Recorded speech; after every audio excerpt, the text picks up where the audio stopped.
Did you go to the market today? Was it hot? No, I think it's scorching. You should be aware that our ability to purchase things is eroding over time. It's best to avoid looking at the gas costs since everything looks more expensive than it did yesterday. Our money is being gradually consumed by inflation. But why do we have to face this issue? Do you know who's responsible for this? Keep watching the video to find out.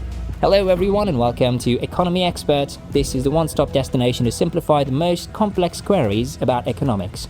Let's dive into today's video and see who we should blame for the terrifying inflation. Households saved money early in the pandemic while they were confined to their homes, and government assistance that persisted until 2021 assisted them in conserving even more money. People are now accepting employment and receiving pay raises. Due to all of those circumstances, household finances have been secured, allowing families to spend money on anything from vehicles and kitchen tables to backyard barbecues and beach vacations. Families have gotten into trouble trying to acquire pickup trucks and computer screens since there haven't been enough supplies to go around. A scarcity of components and goods has developed as a result of factory closures linked to the pandemic, worldwide shipping backlogs, and reduced output. Since demand has outpaced supply, businesses have been able to raise prices without losing clients. And guess what happened then? Obviously, a formidable inflation appeared. I guess you know what inflation is. Forget it. Let's just revise today.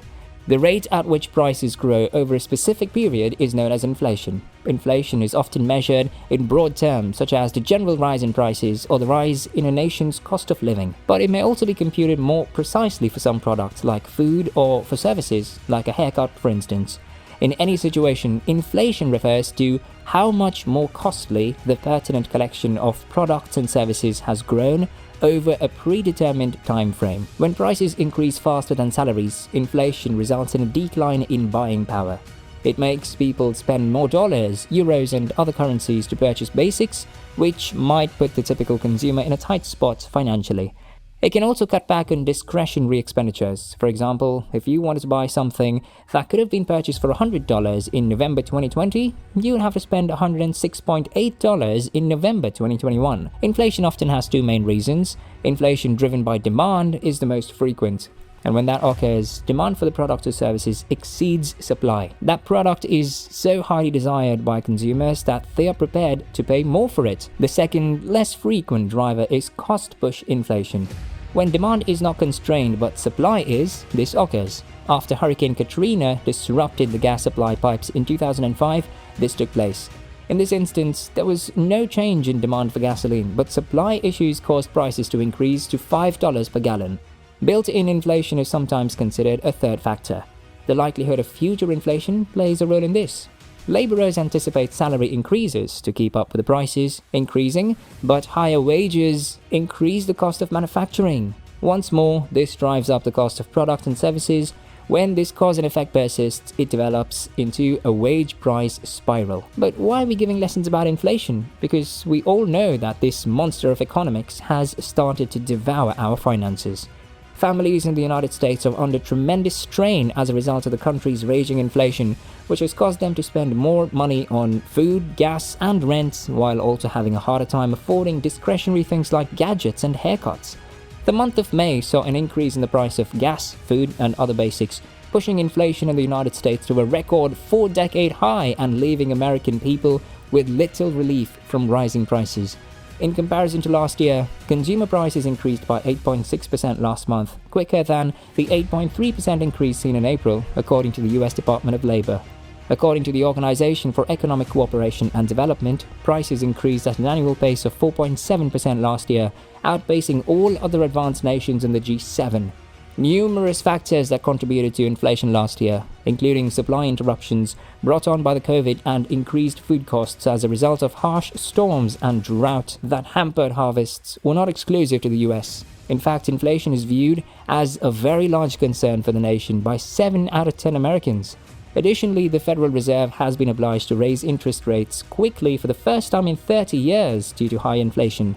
The Fed intends to rapidly raise borrowing costs to restrain spending and growth just enough to contain inflation without sending the economy into a recession. But eventually, it will be a difficult balancing act for the central bank. But it could be averted, don't you think? If things were taken seriously, this wouldn't be the case. But who's responsible for this?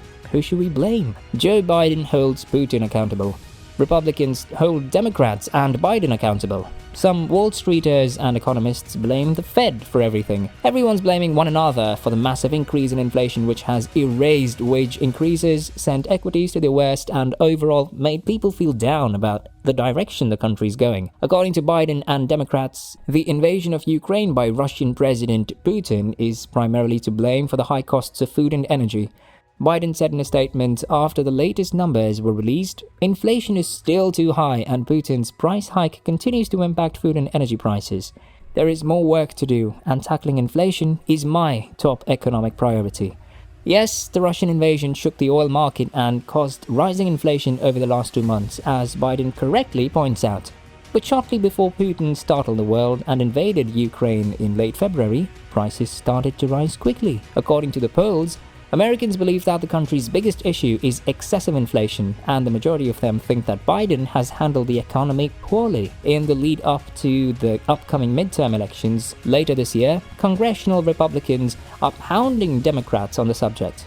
Given that he and the Democrats virtually control the federal government, including the White House, the House of Representatives, and a razor-thin majority in the Senate, President Biden may appear like the obvious option.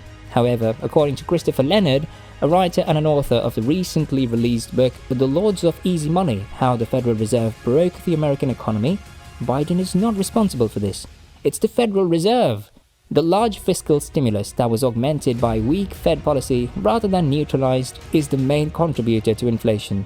The American Rescue Plan Act, passed in March 2021, was far bulkier and awkward than necessary. It was unnecessary and foolish to enact a $1.9 trillion stimulus plan when the US economy had already started to improve. The necessity for such a sizable payout is debatable at the time because unemployment had dropped significantly and job vacancies were rising.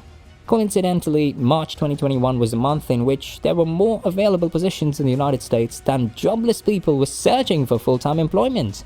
In March 2022, 1 year later, there were 11.5 million available jobs and 4.8 million jobless Americans searching for full-time work. Both the initial rounds of budgetary support and the help provided by the Fed following the liquidity shock were prudent and essential decisions. The Fed should have been raising rates and implementing quantitative tightening to counteract the inflationary impulse of trillions of dollars chasing too few goods, rather than continuing to inject more money into the economy through bond purchases for another year after the $1.9 trillion fiscal expansion. Politicians on both sides will attempt to manipulate the statistics in their favor, but the truth is more nuanced than any political talking points or anti-Fed rants can capture on who or what is really to be blamed for such inflation rates. On the other hand, Harvard economist Megan Green said, it's not just the Fed or the end of infrastructure or the exact kind of stimulus or any one single thing. I actually think the Fed had pulled it off last year, waiting for inflation to come down on its own as the pandemic waned. Then Omicron hit China and Russia invaded Ukraine. A lot of this is just very, very bad luck. But let's be real here. It's unreasonable to blame only Joe Biden and the Democrats for the high cost of gasoline. Russia, avaricious oil business CEOs, Donald Trump, Congress, and the pandemic are just a few of the parties to blame. And if we want to engage in the blame game, we must include ourselves. The cost of fuel would decrease if we made fewer purchases, but it's not practical. Although the price rise in fuel is for many of us the most annoying example of inflation, it's merely just one example of a trend of rising costs. Long-term inflation will likely cause a recession. Simply put, there are more and more signs that we are in trouble. So it's crucial to avoid finger-pointing while discussing inflation, rather than finding someone to blame. What do you think? What should we do now? Your opinion is important to us. Let us know in the comment section below.